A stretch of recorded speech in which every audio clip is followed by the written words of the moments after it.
Section C है, given है। तो इनके जितने भी क्वेश्चन हैं उनको हम आपको बताते हैं कैसे आप कुछ ही पलों में सॉल्व कर लेंगे। पहला क्वेश्चन दिया है, क्वेश्चन नंबर 7 है। इसमें आपको कोई 5 क्वेश्चन करने हैं जो भी सही हो, आपको ऐसा लगते हो जो, ठीक ना। हर एक क्वेश्चन एक एक नंबर का रहेगा। तो देखिए इन क्वेश्चनों को कैसे करते हैं। पहला क्वेश्चन देखिए, हर अंकल इज MLA। तो इसमें क्या आएगा, तो यहाँ पे आपको यूज करना है N। बता देता हूँ रीजन, ठीक है। सबके रीजन 1 बाय 1 आपको बता दे रहे हैं, आप नोट कर लेना। A होता है, N होता है और द, इनका यूज होता है, ठीक है। और इनका यूज कैसे करते हैं वो देख लो आप। ए का यूज क्या करते हैं, जब किसी वर्ड को आप पढ़िए, जैसे बॉय पढ़ रहे हैं ना, तो इसका जो प्रोनाउंसिएशन आता है, अगर देखो यहाँ पे क्या है, बा आया, तो यहाँ पे लगाते हैं अब हुआ है। रीजन क्या हुआ, जब प्रोनाउंसिएशन व्यंजन आता है, व्यंजन मतलब का से लेके आह, का से लेके ज्ञा तक के वर्ड आ जाते हैं प्रोनाउंसिएशन पे, तो फिर हम काहे का यूज करते हैं, आ का यूज करते हैं, ठीक ना। इंग्लिश में समझें तो प्रोनाउंसिएशन अगर क्या आ जाए आपका, कॉन्सोनेंट आए, क्या कॉन्सोनेंट आएगा, तो किसका यूज करोगे, आ का यूज करना, ठीक है। पहला कॉन्सेप्ट। अब आते हैं एन पे। तो एन के लिए क्या यूज होगा, एन को समझो।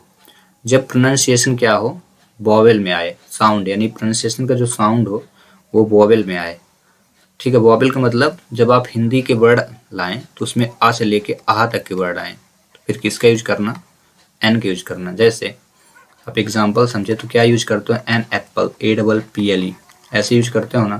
तो यहाँ जो ए होता है, ए, ये ए आता है, ए मतलब ईश्वर है, ठीक है ना, वॉवेल है। इस प्रकार ए और एन का कॉन्सेप्ट होता है। अब रही बात दा की यूज की, तो ये तो आपके ए और एन कंप्लीट हुए, ठीक है। अब आते हैं दा पे। तो दा का यूज जो होता है ना, काफ़ी कंडीशन पे किया जाता है। पहला तो ये इसका यूज एग्जाम में जितने बार पूछा गया, सुपरलेटिव डिग्री के साथ किया जाता है। सुपरलेटिव डिग्री की पहचान क्या होती है, EST लगा होता है डिग्री के अंत में, या फिर डिग्री के शुरू में मोस्ट लगा होता है, ठीक है ना। ये चीज़ आपको याद रखना है। एक एग्जाम्पल देखिए, तो बेस्ट, लास्ट में EST लगा है। एक और एग्जाम्पल अगर देखेंगे तो लिखा है मोस्ट, मोस्ट ब्यूटीफुल, BEAUTIFUL। तो ये सुपरलेटिव डिग्री की कंडीशन होती है। कहने का मतलब, अगर सुपरलेटिव डिग्री आपको दिखे तो आपको किसका यूज करना है, दा का ही यूज करना है। द बेस्ट बॉय, ठीक ना, ऐसे आता है example, the best boy, the most beautiful girl, ठीक ना, दा का यूज करना है। ये पहला रूल है। दा के और काफ़ी सारे रूल होते हैं। दा का यूज रिवर के नाम के पहले, दा का यूज समुद्र के नाम के पहले सी बोलते हैं। दा का यूज ओशियन, महासागर के नाम के पहले। दा का यूज कोई रिलीजियस बुक दी हो, धार्मिक पुस्तक, उसके नाम के पहले। द का यूज एक ऐसी वस्तु जिसको आप पहले से जानते हैं, नोविंग थिंग्स, जिसको पहले से जानते हैं। एग्जाम्पल समझें, ओपन द डोर, ऐसे कहते हैं ना, ओपन द डोर। तो डोर को क्योंकि आप पहले से जानते थे इसलिए द का यूज किया गया, ठीक है। एक और एग्जाम्पल समझें, तो open the window, open the window, इसीलिए आप इनका यूज करते हैं। अदरवाइज आप यूज करने वाले नहीं, क्योंकि आप वस्तु को जानते हैं पहले से, ठीक है। तो ये हुए सभी कॉन्सेप्ट क्लियर, ठीक है। इतने कंडीशन से हो जाता है। और सारी चीज़ें जानना है तो द का यूज एक ऐसी वस्तु जो सिर्फ संसार में अकेली हो, कहा जाए कि यूनिक वर्ड, जैसे सन, मून, अर्थ, है ना, द सन बोलते हो ना, द सन, द मून, ठीक है। इनके पहले द का यूज डायरेक्शन के पहले किया जाता है, दिशाओं के नाम के पहले, जैसे the east, the west, the north, ऐसे करते हो ना, ठीक है। तो इतनी चीज़ें अगर आप याद रखते हैं ना, तो आपके जो 10th एग्जाम का, 10th स्टैंडर्ड जो एग्ज़ाम है, इजीली तरीके से आप कर लोगे, ठीक ना। और यूज़ होने की बात करें तो अलॉट ऑफ यूजेस हैं 10 दा के, ठीक है। बस सफिशिएंट है, इतने में आपका काम हो जाएगा। चलिए हम करते हैं सेकंड क्वेश्चन को। हिज ग्रैंड मदर डेड, यहाँ पे यूज करेंगे आप ऑफ कैंसर फ्रॉम देन, ठीक ना। ऑप्शन में लिखा था फ्रॉम देन ऑफ, तो यहाँ पे यूज करिए ऑफ। रीजन बता देता हूँ, जैसे यहाँ पे फ्रॉम लिखा है, फ्रॉम, इसका यूज जो होता है ना, टू एक्सप्रेस प्लेस, स्थान बताने के लिए। आप कहाँ से हैं, फ्रॉम इंडिया, ठीक ना। तो जब स्थान बताना हो ना, तो आप फ्रॉम का यूज करें।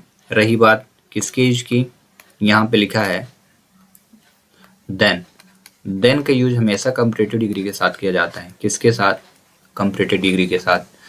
और इसकी पहचान क्या होती है? ई आर लगा होता है, ठीक ना। अगर कंपैरेटिव डिग्री में ई आर लगा है तो यू शुड यूज देन। और कंपैरेटिव डिग्री के तुरंत बाद करना है, ठीक ना। जैसे देखो ये याद रखना, कंपैरेटिव डिग्री अब प्लस देन यूज होता है, प्लस देन यूज होता है, ठीक है। THAN, एक THEN होता है तो उसका नहीं, THAN का करते हैं। एग्जाम्पल समझो, यहाँ पे देखो लॉन्गर, LONGER, एक ये कंपैरेटिव डिग्री है, ठीक ना। और एक चीज है, कंपैरेटिव डिग्री में ER लगा होता है, दूसरी पहचान आपको याद रखना, मोर लगा होता है। क्या? मोर, दोनों में ही, लॉन्गर या मोर। मोर ब्यूटीफुल, BEAUTIFUL, ठीक ना। तो ये चीजें क्या है? आइडेंटिफाई करने का नियम है। कंपैरेटिव डिग्री को क्या लगा होगा? मोर लगा होगा, या कि वर्ड में ER लगा होगा। तो आप यहाँ पे देखो ER लगा है, यहाँ पे मोर लगा है, तो क्या यूज होगा? इसके तुरंत बाद देन यूज होगा, longer than, more beautiful then, ठीक ना। एक एग्जाम्पल देखिए, ठीक ना। रिया इज लॉन्गर देन प्रिया, ठीक ना। यानी रिया जो है प्रिया से ज्यादा लंबी है, तो यहाँ पे किसका यूज हुआ? लॉन्गर। लॉन्गर के तुरंत बाद देन का यूज हो गया। तो देन का यूज कहाँ? कंपैरेटिव डिग्री के जस्ट बाद लगाना, ठीक है। ये ठीक है। अब रही बात ऑफ की। अब ऑफ में आ जाइए। तो ऑफ का भी नियम है। देखो, जब कोई बीमारी हो और बीमारी को नाम पता हो, बीमारी का नाम पता हो, तो उसके साथ हमेशा ऑफ का यूज करते हैं। इतना याद कर लो, ठीक ना। इसलिए यहाँ पे ऑफ कैंसर यूज हुआ है, ठीक ना। बीमारी तो होती है, लेकिन बीमारी का नाम पता हो, उस बीमारी से अगर किसी व्यक्ति की मौत हो तो फिर ऑफ का यूज किया जाता है, ठीक ना। और ऑफ का यूज क्या होता है? टू कनेक्ट या टू एड रिलेशन, संबंधों को जोड़ने के लिए भी ऑफ का यूज किया जाता है, ठीक ना। दो चीजें हैं। तो यहाँ पे रीजन आपको समझ में आ गया होगा कि ऑफ आने का रीजन क्या है। क्योंकि यहाँ क्या लिखा? कैंसर एक बीमारी है जिसका नाम पता है, और इस बीमारी से व्यक्ति की मौत हो गई है, ठीक ना। इसलिए यहाँ पे ऑफ का यूज हुआ है। और इस प्रकार ये क्वेश्चन नंबर 2 हुआ सॉल्व। अब आते हैं क्वेश्चन नंबर इसी के 3 पे। तो 3 का आंसर यहाँ पे देखें, the train had left the station before be there. There यहाँ रीच्ड होगा, ठीक है। ये वर्ब की सेकंड फॉर्म है, और सेकंड फॉर्म यहाँ एक्सप्रेस कर रही है पास्ट टेंस को। किसको यूज कर रही है? पास्ट टेंस को। और पास्ट इंडेफिनिट है यहाँ। अब रीजन बता देता हूँ कि इनका यूज क्यों, आखिर यहाँ पे क्यों किया जा रहा है। तो देखिए, वर्ब की फर्स्ट फॉर्म यहाँ पे फर्स्ट, 1 मिनट इसको हटा ही देते हैं। आपके जो वर्ब दिए उनको ले लेते हैं। पहला दिया है रीच, REACH, यहाँ पे रीच दिया, देखिए। फिर दिया है रीच्ड, ठीक है। तो पहले REACHED, और दिया है एक हैड रीच्ड, ठीक है। पहले पे आप फोकस करिए। यहाँ पे देखिए, सेंटेंस को पूरा पढ़ना है। द ट्रेन हैड लग गया ना, हैड परफेक्ट में होता है, यानी ये पास्ट परफेक्ट का है। तो याद रखना, जब एक सेंटेंस पास्ट परफेक्ट में हो, एक सेंटेंस पास्ट परफेक्ट में शुरुआत में, और दोबारा सेंटेंस का यूज करना हो तो पास्ट इंडेफिनिट में यूज किया जाता है। किसमें याद रखोगे? पास्ट के इंडेफिनिट फॉर्म में। ये आपको नियम याद रखना है। तो यहाँ पे सिंपल सा लॉजिक है कि क्योंकि सेंटेंस यहाँ हैड लेफ्ट हो गया था, V3 फॉर्म लगी है, ठीक है। हैड के साथ ही V3 वर्ब है। कौन सी वर्ब है? V3। हैड के साथ हमेशा V3 लगेगी। और कौन कौन से वर्ब के साथ V3 लगेगी? ध्यान रखना, हैज, हैव, हैड, और shall have, will have, shall have, will have, और विल हैव। और पैसिव वाइज में कोई भी वर्ब पैसिव वाइज बन रही है, तब पैसिव वाइज में कोई भी वर्ब है तो उसके साथ V3 लगेगा। इज लगा तो V3 लग जाएगा, ठीक ना। तो ये आपको याद रखना है कि इतनी वर्बों के साथ क्या लगता है? V3 लग जाता है, तुरंत ही V3 लगेगा, सभी के साथ V3 यू कैन यूज। लेकिन ये तभी यूज करें जब ये परफेक्ट कहा जाए, कि परफेक्ट टेंस में आप पढ़ाई कर रहे हो, ठीक है। चलो, तो यहाँ पे आने का रीजन क्या था? यहाँ पे क्योंकि एक टेंस काहे में था? पास्ट परफेक्ट में था, तो दूसरा काहे में होगा? पास्ट इंडेफिनिट में होगा। पास्ट इंडेफिनिट की पहचान क्या है? पास्ट इंडेफिनिट की पहचान क्या होती है? वर्ब की सेकंड फॉर्म। ये पूरा पॉजिटिव सेंटेंस था, कहा जाए कि अफर्मेटिव सेंटेंस। अब यहाँ पे ये जो है ना, ये रीच जो है, इसको वर्ब की फर्स्ट फॉर्म बोलते हैं, ये V1 है, ठीक ना। और V1 के यूज कहाँ करते हैं, प्रेजेंट इंडेफिनिट। प्रेजेंट इंडेफिनिट के किस किस फॉर्म में, ध्यान रखना, अफर्मेटिव, वो भी कब, जब प्लूरल वर्ब हो, प्लूरल वर्ब के साथ, ठीक है। और यूज करते हैं निगेटिव और इंटेरोगेटिव, इंटेरोगेटिव और WH वर्ड, इस वर्ब की V1 फॉर्म को यूज किया जाता है, ठीक है। और वर्ब की V1 फॉर्म को यूज किया करते हैं जब टू के साथ प्लस V1 लगता है, जब टू के साथ वर्ब हमें यूज करनी हो तब करते हैं, ठीक ना। तो यहाँ पे सेंटेंस जो था ना पास्ट में था, इसलिए ये रीच के यूज नहीं हुआ। जैसे एक एग्जाम्पल इसी का देखिए, ठीक ना।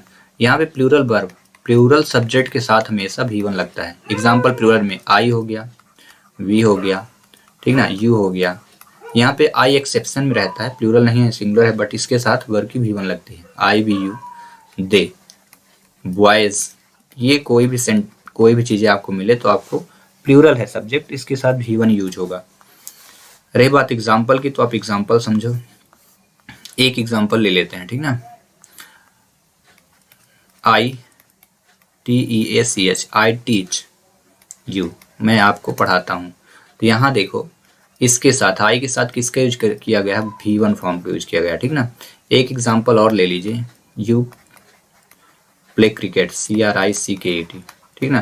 तो यहाँ पे भी आप देखेंगे तो प्ले का कौन सा फॉर्म है, वर्ब की V1 फॉर्म है। तो ये प्लूरल सब्जेक्ट के साथ ऐसा यूज करते हैं। अब ये जो है रेज्ड, ये रेज्ड है और ये भी, दोनों रेज्ड हैं। क्या होता है, कुछ वर्ब ऐसी होती है जिसमें सेकंड और थर्ड सेम होती है, लेकिन थर्ड की पहचान के लिए क्या होगा, उसके पहले कोई ना कोई हेल्पिंग वर्ब लगी होगी। ये देखिए, पहचान हो गई, ये वर्ब लगी ही होंगी। तो हेड रेज्ड था, तो ये तो आना नहीं था, क्योंकि ये कहाँ का है, वर्ब की थर्ड फॉर्म लिया है और ये परफेक्ट का है, और ये वर्ब की फर्स्ट फॉर्म थी, तो ये भी नहीं आना था, बची V2, इसलिए यहाँ आ गई है, ठीक है। और इसका यूज कहाँ करते हैं, तो याद रखना है पास्ट इंडेफिनिट में, ओनली पास्ट इंडेफिनिट में यूज होता है। वर्ब की सेकंड फॉर्म, ये वर्ब की सेकंड फॉर्म है।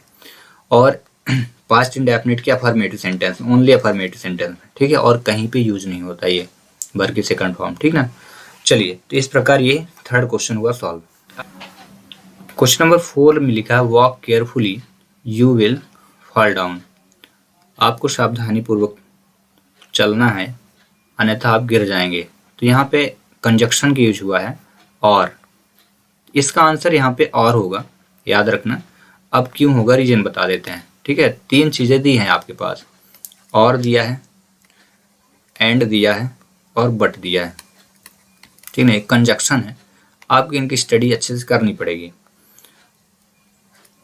और के यूज ऑप्शन के लिए होता है, टू एक्सप्रेस ऑप्शन।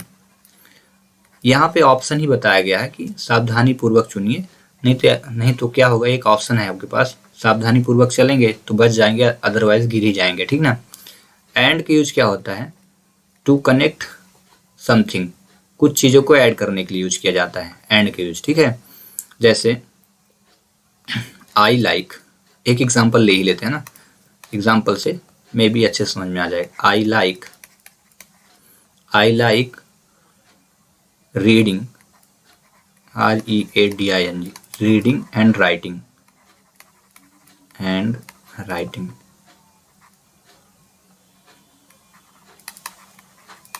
ठीक ना। I like reading and writing, हमको पढ़ना और लिखना पसंद है, ठीक ना। तो टू ऐड समथिंग, जब क्या होता है, 2 चीज़ों को ऐड करना हो, then you want to use and. रही बात बट की, तो ये रीजन बताता है, टू एक्सप्रेस रीजन, ठीक ना, ठीक ना। रीजन एक्सप्रेस करने के लिए यूज किया जाता है। और ये हुआ कंप्लीट। यहाँ पे आपको यूज करना है, ये 1 मिनट, यहाँ पे डबल टी नहीं है, याद रखना, WRITING है, ठीक है। और इस प्रकार ये हुआ क्वेश्चन सॉल्व। चलिए क्वेश्चन नंबर 5 देखिए, there are fill in the blanks flowers in this garden. इसमें यूज करना है, तो यहाँ पे आप पहले तो आंसर देख लीजिए, मैनी होगा। अब रीजन बता देता हूँ क्यों होगा। देखिए, MANY, मैनी, और लिखा है एक मच, MUCH, और एक लिखा है एनी। 3 चीज़ें आपके यहाँ पे दी गई हैं, ठीक है। तीनों का यूज समझिए आप। मैनी का यूज कहाँ करते हैं, many plus plural countable noun, ठीक है, प्लूरल काउंटेबल नाउन दिखे तो मैनी का यूज करिए, अन्यथा बिल्कुल भी ना करिए। रही बात मच की, तो मच का यूज कहाँ करते हैं, जब आपको सिंगुलर अनकाउंटेबल नाउन दिखे, सिंगुलर अनकाउंटेबल नाउन दिखे तो आपको मच का यूज करना है। और रही बात एनी की, तो एनी के लिए आपका यूज करना है कहाँ पे, एनी का तब यूज करिए जब निगेटिव सेंटेंस दिया हो। सेंटेंस कैसा हो, निगेटिव दिया हो तब। निगेटिव सेंटेंस में इसका यूज किया जाता है, ठीक ना। इसका एक example, I do not any friend, I do not have कर देता हूं, I do not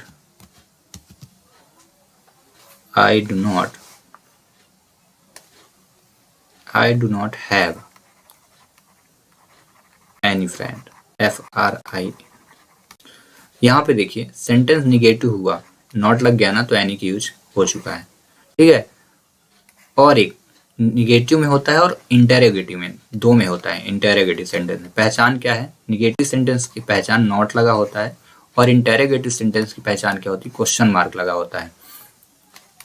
do you have any book, यहाँ पे कर देंगे एनी, ये क्वेश्चन मार्क लगाया। और जैसे ही यहाँ क्वेश्चन मार्क लगा तो देखिए ये क्वेश्चन मार्क लगा ना, तो मैंने नाउन के पहले किसका यूज किया है, एनी का यूज कर लिया है, ठीक ना। तो याद रखना इंटेरोगेटिव और निगेटिव दोनों सेंटेंस में यूज होता है, बट ये इंटेरोगेटिव सेंटेंस में था, ठीक है। एनी हुआ कंप्लीटेड। अब हम आते हैं मैनी के यूज। मैनी के यूज कहाँ करते हैं, plural countable noun. Plural countable noun कौन सी, जैसे बॉयज, ठीक है, ऐसी नाउन जिसको आप गिन ले और प्लूरल हो, टॉयज, ये, ठीक ना, ये सभी प्लूरल काउंटेबल नाउन होते हैं। चिल्ड्रन, CHILDREN, ठीक है, ये प्लूरल काउंटेबल नाउन की कंडीशन होती है। तो ऐसी अगर कोई नाउन आपको दिखे जो प्लूरल हो, उनके साथ करिए, जिनको गिन भी लें, प्यूपिल भी हो जाएगा, ठीक है। इसीलिए यहाँ पे देखें हैं FRINDS, ये देखिए फ्रेंड्स था, फ्लावर्स था, नहीं, यहाँ भी फ्लावर्स है, तो ये भी प्लूरल है क्योंकि लास्ट में क्या लगा है, यस लगा है, ठीक ना। तो ये याद रखना है, मैनी को यूज कहाँ करेंगे, प्लूरल काउंटेबल नाउन के पहले, फ्लावर्स, यहाँ पे फ्लावर्स में यस लगा था, ठीक ना। प्लूरल काउंटेबल नाउन की एक पहचान होती है, प्लूरल नाउन लिख दें, इसकी पहचान क्या होती है, लास्ट में यस लगा होता है, या कि यस लगा होता है, या कि EN लगा होता है, या कि VES लगा होता है, या कि IES लगा होता है, इतनी पहचान होती है। अगर ये आपको दिखे तो आप जान जाएं कि प्लूरल काउंटेबल नाउन है। अब हम आते हैं सिंगुलर काउंटेबल नाउन में, सिंगुलर अनकाउंटेबल नाउन में मच के यूज करना है। मच के यूज और लिटिल के यूज सेम होता है, लिटिल का भी यूज ऐसे ही होता है, और मैनी के साथ फ्यू का यूज सेम होता है। तो आप यहाँ समझिए, सिंगुलर अनकाउंटेबल कौन सी होगी, ऐसी नाउन जिसको आप ना गिन पाए, जैसे वाटर हो गया, लिक्विड जितनी होती है, ऑयल हो जाए, पल्स हो जाए, शुगर हो जाए, ठीक ना, ये सारी चीज़ें, राइस हो जाए, ग्राम हो जाए, तो जितने भी मटेरियल नाउन है, क्या मटेरियल नाउन क्या होती हैं, प्लूरल अनकाउंटेबल हो, सिंगुलर अनकाउंटेबल नाउन होती है, जिनके साथ आपको मैनी का यूज करना है। तो यहाँ आंसर मैनी नहीं, यहाँ पे मैनी मच का यूज करना है, बट इस आंसर में आपको क्या यूज करना था, मैनी, ठीक है। आगे समझें मैनी का यूज क्यों हुआ, क्योंकि यहाँ पे देखे हैं फिल द ब्लैंक्स के तुरंत बाद तो यहाँ यस लगा था, फ्लावर्स हुआ, और ये क्या है, प्लूरल काउंटेबल नाउन था, और इस प्रकार क्वेश्चन को सॉल्व। चलिए लास्ट इसी का 6 नंबर करते हैं, be fill in the blanks to respect our elders. ये यहाँ पे मॉडल वर्ब आया है, तो यहाँ पे जो आंसर आएगा ऑट आएगा, और टू होता है, तो ये रीजन क्या है, यहाँ पे टू लगा है, इसलिए टू के साथ हमेशा ऑट का यूज होता है, ought, we ought to respect our elders, और इस प्रकार ये क्वेश्चन हुआ solve.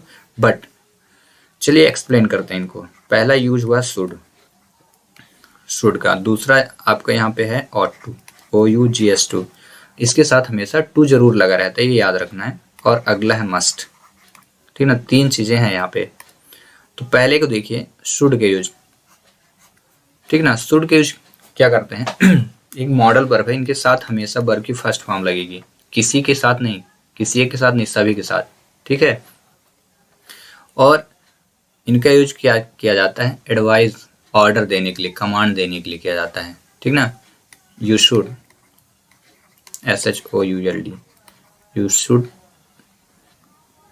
Learn English, LEARN, learn English. आपको इंग्लिश सीखनी चाहिए। तो ये आप एक एडवाइस दी गई है, तो यहाँ शुड का यूज किया गया है। तो शुड का यूज कहाँ, कमांड, एडवाइस, ऑर्डर। कमांड हो गया, एडवाइस दे रहे हो, ऑर्डर दे रहे हो, आदेश दे रहे हो, तो शुड का यूज कर सकते हैं। इसका अर्थ की बात करें तो इसका अर्थ होता है चाहिए। क्या होता है, चाहिए। ठीक है, अब आते हैं ought to। ठीक है, इसके यूज में तो इसका अर्थ भी पहला क्या होता है, चाहिए ही। रही बात यूज करने की तो सेम, जैसे वही कमांड, ऑर्डर, एडवाइस। ठीक ना, मोरल ऑब्लिगेशन, नैतिक कर्तव्य भी बताने के लिए किया जाता है सभी में। अब अगर हम यूज करते तो यहाँ पे भी कर सकते थे, यू शुड, एस शुड की जगह हम फिर क्या कर सकते थे, you ought to, UOUGHT, you ought to learn English. कोई दिक्कत नहीं। अब ध्यान ही रखना है शुड और इसमें अंतर क्या है, कि शुड के यूज में टू जरूर साथ में रहता है, बस इतना ही आइडेंटिफिकेशन है। शुड में नहीं, ऑट टू में टू जरूर साथ में रहता है, लेकिन शुड में नहीं रहता। तो जब आपको फिल इन द ब्लैंक्स में टू दे दे तो आप ये जान जाइए कि टू दिया है तो ना तो शुड आने वाला है ना ही मस्ट, क्या आएगा, ऑट टू। अब आते हैं लास्ट में मस्ट, और इसका अर्थ होता है चाहिए ही। चाहिए ही, जब आप किसी वस्तु के प्रति दृढ़ निश्चय हो तो मस्ट का यूज करिए। यू मस्ट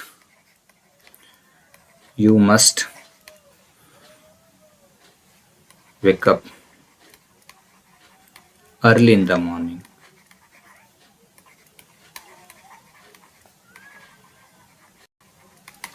आपको सुबह जगना ही चाहिए।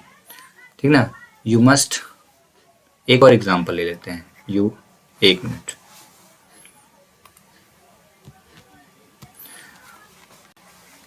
You must LEARN, learn English. आपको इंग्लिश पढ़ना ही चाहिए। तो जब आप क्या हो, दृढ़ निश्चय हो, मतलब किसी चीज पे जोर ही दे रहे हो, तो आपको मस्ट यूज करना है।